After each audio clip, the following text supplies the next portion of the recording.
कठीण परिस्थितीतून यशाच्या शिखराकडे प्रवास. समाज कल्याण विभागाचे सहाय्यक आयुक्त दीपक मांटे यांचा अखिल भारतीय ग्रामीण पत्रकार संघाच्या वतीने सत्कार.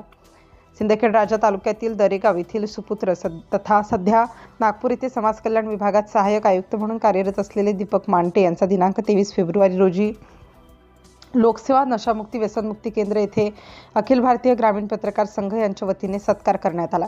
कठीण परिस्थितीतून मार्ग काढत लोकसेवा आयोगाच्या माध्यमातून यश संपादन करणाऱ्या दीपक मांटे यांनी यावेळी उपस्थित पत्रकारांशी संवाद साधला.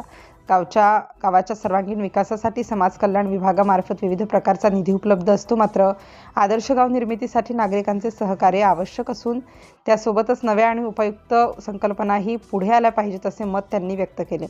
युवकांसाठी खेळाच्या मैदानांची निर्मिती, स्पर्धा परीक्षांची तयारी करणाऱ्या तरुणांसाठी वाचनालये तसेच सामाजिक उपक्रम राबवण्यासाठी ग्रामस्थांनी पुढाकार घ्यावा अशी अपेक्षाही त्यांनी यावेळी व्यक्त केली. यानंतर त्यांनी लोकसेवा नशामुक्ती व्यसनमुक्ती केंद्रामार्फत राबवण्यात येणाऱ्या विविध उपक्रमांची माहिती घेतली.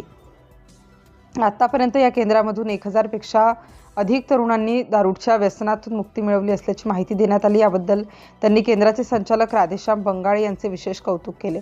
या प्रसंगी प्रतापदादा मोरे, विदर्भ उपाध्यक्ष, अखिल भारतीय ग्रामीण पत्रकार संघ यांच्या हस्ते दीपक मांटे यांचा शाल, श्रीफळ व पुष्पगुच्छ देऊन सन्मान करण्यात आला. कार्यक्रमास अखिल भारतीय ग्रामीण पत्रकार संघाचे जिल्हा उपाध्यक्ष सचिन खंडारे, जिल्हा प्रसिद्धी प्रमुख समाधान सरकटे, तालुका अध्यक्ष गणेश पंजरकर, पत्रकार अहमद कुरेशी, जुबेर शहा काळे, पिंपळगावचे माजी उपसरपंच बंडू ठाकूर तसेच नशामुक्ती व्यसनमुक्ती केंद्राचे संचालक राधेश्याम बंगाळे यांची उपस्थिती होती. सिटी इंडिया न्यूजसाठी प्रतिनिधी जुबेर शाह.